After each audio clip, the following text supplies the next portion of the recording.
जय माता जी, राम राम, सीताराम, जय भवानी। ये मेरे गांव की शमशान भूमि है।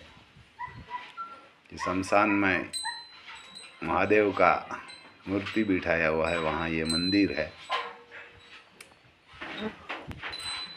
बहुत बढ़िया है।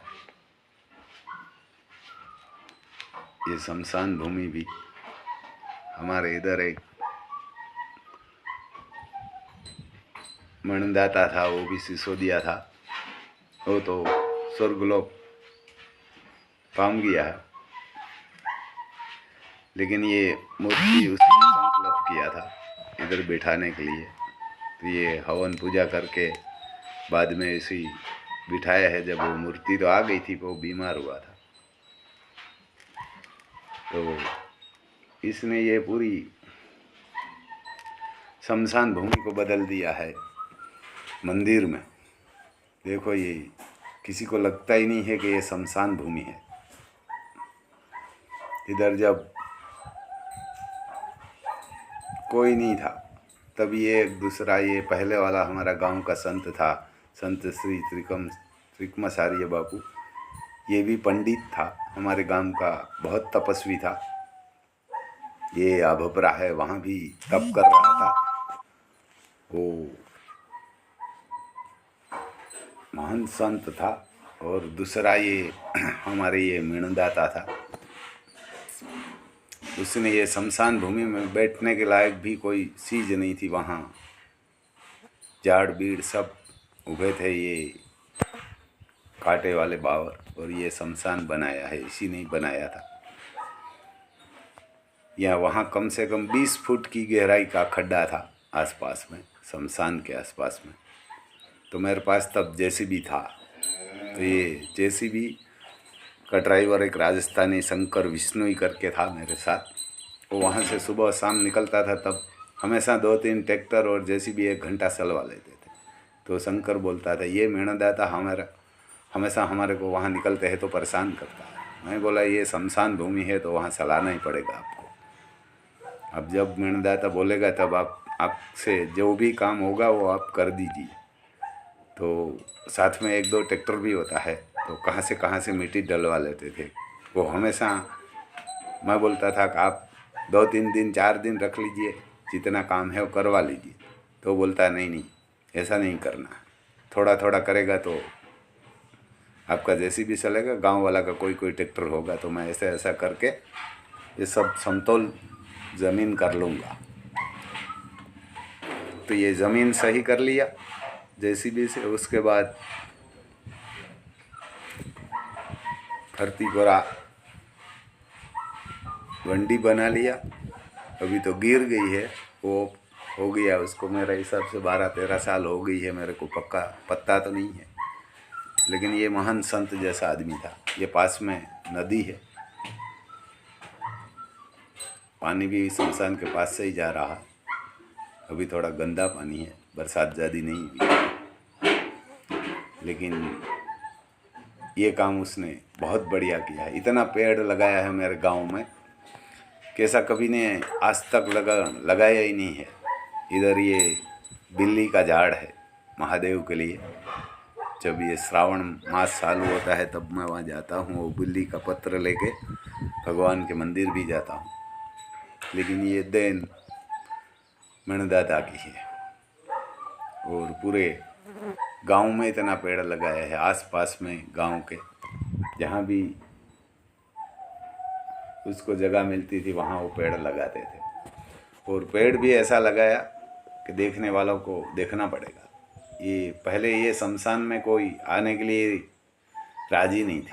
अभी तो कोई लोग, बहुत लोग आते हैं दोपहर पे सोने के लिए, जब धूप बहुत होती है, गर्मी बहुत होती है, तब इधर कोई सोने के लिए आता है, कोई बैठने के लिए आता है। ये लकड़ी रखी है हमारे गांव में, ये लकड़ी से ही सबको जलाया जाता है।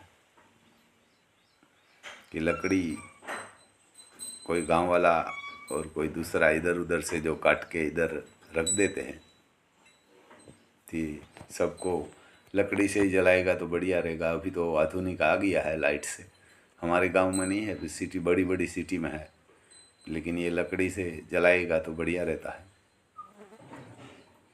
बहुत पेड़ बड़ा हो गया है, नीम लगाया है, बड़ लगाया है, ऐसा हर तरह का पेड़ इसने लगाया है।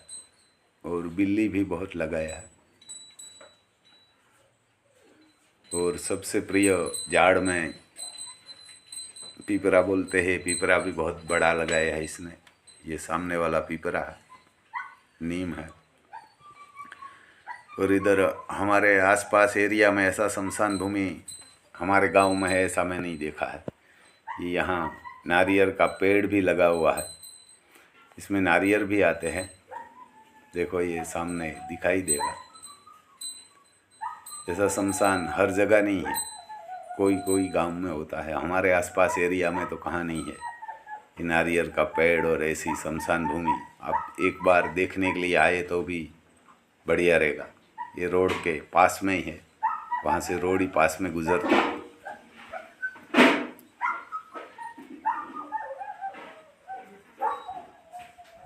तो ऐसा आदमी कभी कभी जन्म लेता है। देखो ये नारियली का पेड़, और भी बता रहा हूँ, बहुत नारियली का पेड़ भी लगाया हुआ है। अभी तो कोई कोई गिर भी गया है।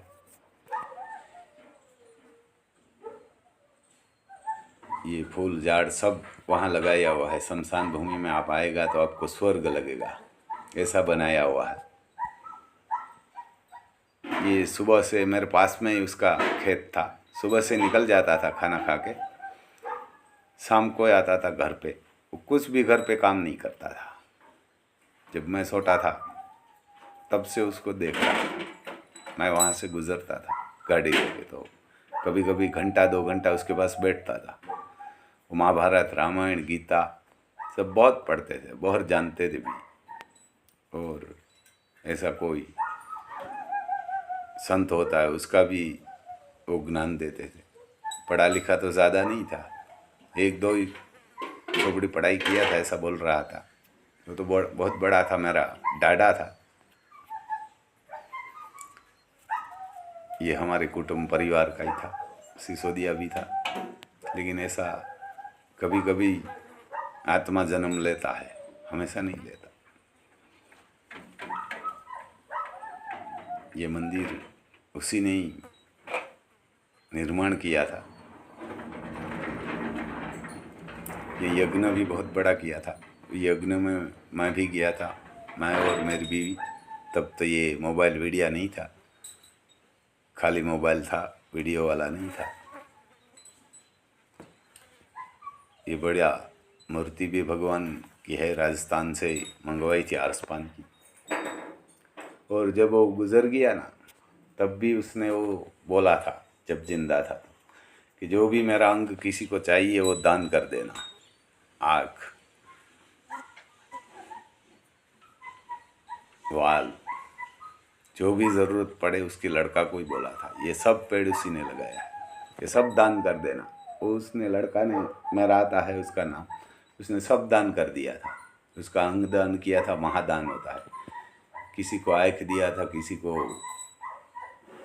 फेफड़ा दिया था, किसी को वाल दिया था, किसी को हृदय दिया था, सब दान कर दिया था। उसने बोला जो भी चाहिए वो निकाल के मेरे को जला मत देना, जो भी चाहिए वो डॉक्टर को बोल के मेरे का ये दान कर देना।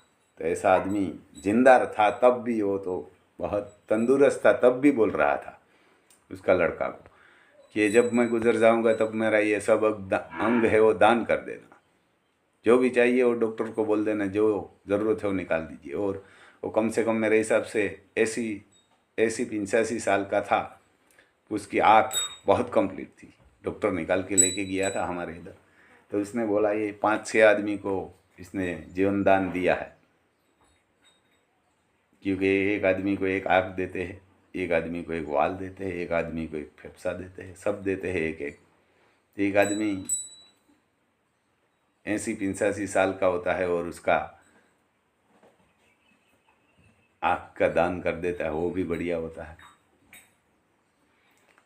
और ये शमशान भूमि को स्वर्ग बना दिया है। आप कभी इधर से गुजरे तो देखिए, ये हमारे गांव की पंचायत है। ये इधर से हमारी कुल बताती है, पास में निहार है, हाई स्कूल भी है, और वहाँ लड़का सब छोटे मोटे पढ़ाई करने के लिए आता है। ये रोड है यहाँ से